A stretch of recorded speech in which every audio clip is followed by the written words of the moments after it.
আমরস challenge. গট্টু চিংকির summer holidays চলছিল আর দুজনে নিজের হলিডেজ খুব এনজয় করছিল। মা রোজ ওদের জন্য নতুন কিছু না কিছু বানাতে থাকে, তবে আজ মা বানিয়েছিল ঠান্ডা রিফ্রেশিং আমরস। গট্টু চিংকি, তাড়াতাড়ি তোদের লাঞ্চ শেষ কর, কারণ তারপরে তোরা পাবি আমরস। মায়ের এই কথা শুনে গট্টু চিংকি তখনই লাঞ্চ ফিনিশ করতে লাগে। মা, আমি লাঞ্চ ফিনিশ করে নিয়েছি। আমিও। আচ্ছা আচ্ছা, 2 মিনিট দাঁড়া, আমি এক্ষুনি নিয়ে আসছি।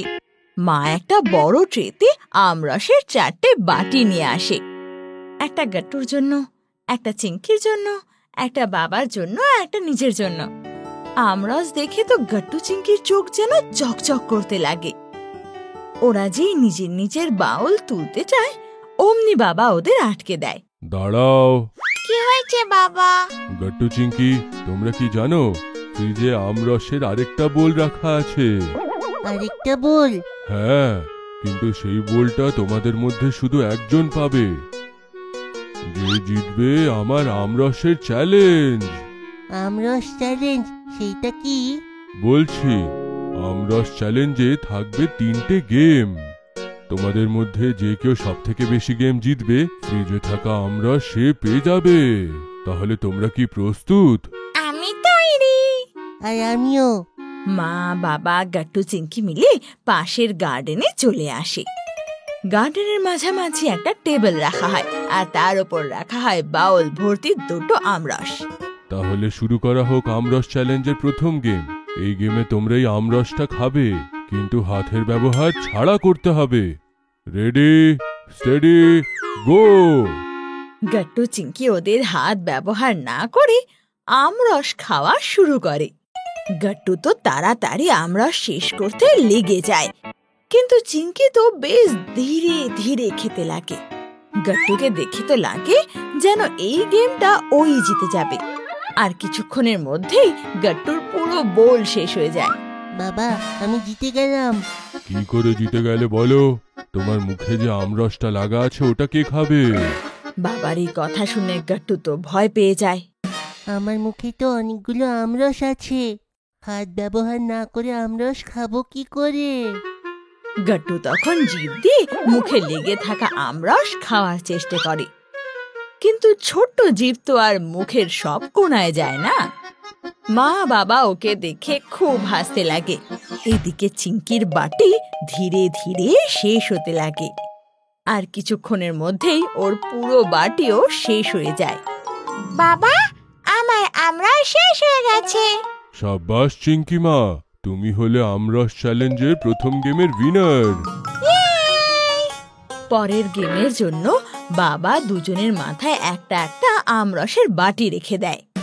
দুজনের সামনে ছিল একটা ফিনিশিং লাইন, কিন্তু ওদের রাস্তার মাঝখানে ছিল অনেকগুলো হার্ডলস।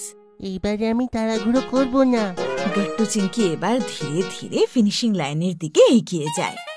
কখনো ওদের রাস্তার মাঝখানে আসে একটা টায়ার, তো কখনো কার্ডবোর্ড বক্স, কিন্তু দুজনেই নিজের ব্যালেন্স বানিয়ে রাখে। কিছুক্ষণের মধ্যেই চিংকি গট্টু থেকে এগিয়ে যায়। এই চিংকি তো আগে বেরিয়ে গেল, এখন কি করি?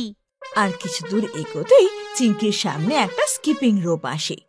চিংকির পা যেই ওই স্কিপিং রোপে গিয়ে আটকায়, ওর ব্যালেন্স বিগড়ে যায়। কিন্তু চিংকি বুদ্ধি দিয়ে নিজেকে তক্ষণই সামলে নেয়। কিন্তু চিংকি যতক্ষণে নিজেকে সামলাতো, গট্টু ততক্ষণে অনেক দূরে এগিয়ে যায়। আরে না, গট্টু তো আমার থেকে অনেক দূরে এগিয়ে গেল। গট্টুর আগে এগোনোর জন্য এবার চিংকি খুব তাড়াতাড়ি পা চালাতে লাগে।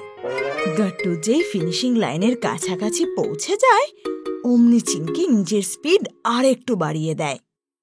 কিন্তু তখনই চিংকি একটা পিলারে ধাক্কা খায়, আর অমনি ওর ব্যালেন্স বিগড়ে যায়, আর আমরসের বাটি মাটিতে পড়ে যায়।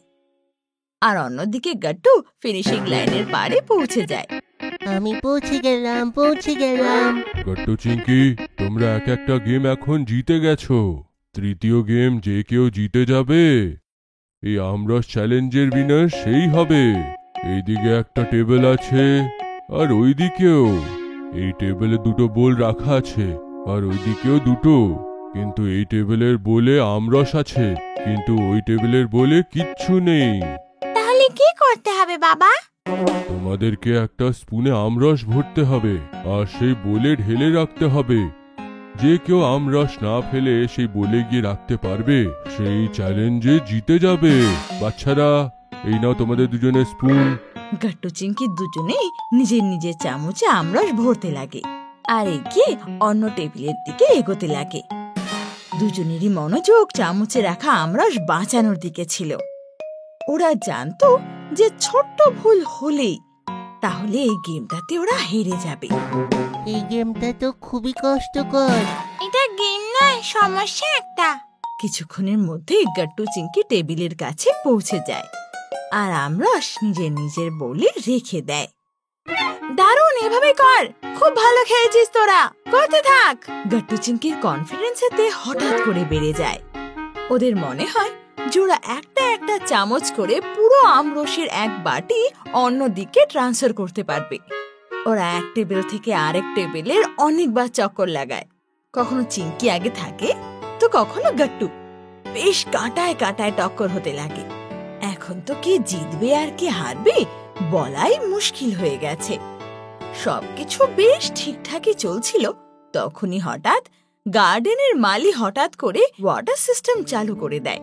কিছুটা জল গাট্টুর সামনে এসে পড়ে। এতে গাট্টুর পা পিছলে যায়। অনেক চেষ্টা করার পরেও গাট্টু শেষমেশ পিছলেই যায়। তো চিংকি বিনা কোনো চিন্তায় নিজের গোলের দিকে এগিয়ে যেতে লাগে। এবার তো এই গেমটা আমি জিতবো। চিংকি নিজের বোলের কাছে পৌঁছাবে তখনই চিংকি একটা ইঁদুর দেখতে পায় যে সোজা দৌড়ে ওর দিকেই আসছিল। ওর থেকে পালানোর জন্য চিংকি তখন এদিক ওদিক দৌড়াতে লাগে, কিন্তু ইঁদুর থেকে পালাতে গিয়ে চিংকির পা সেই জলে গিয়ে পৌঁছায় আর তখন ও জলের মধ্যে পিছলে পড়ে যায়। এখন আসলো মজা।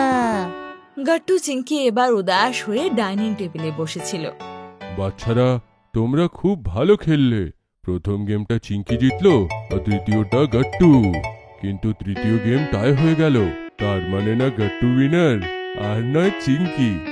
তো বাবা, সেই ফ্রিজে থাকা আমরসের বোলটা কে পাবে? বাবা, ওটা তুমি আমায় দেবে তো? তো সারপ্রাইজটা এটা হলো বাচ্চারা, ফ্রিজে আমরসের শুধু একটা বোল না, দুটো আছে। তোমরা দুজনে এক একটা বোল পাবে। এইভাবে গাট্টু চিংকি নিজের নিজের বল নিয়ে আমরস এনজয় করতে লাগে। আপনাদের যদি আমাদের ভিডিও ভালো লেগে থাকে তো আমাদের ভিডিওকে লাইক করুন, কমেন্ট করুন আর সাবস্ক্রাইব করুন।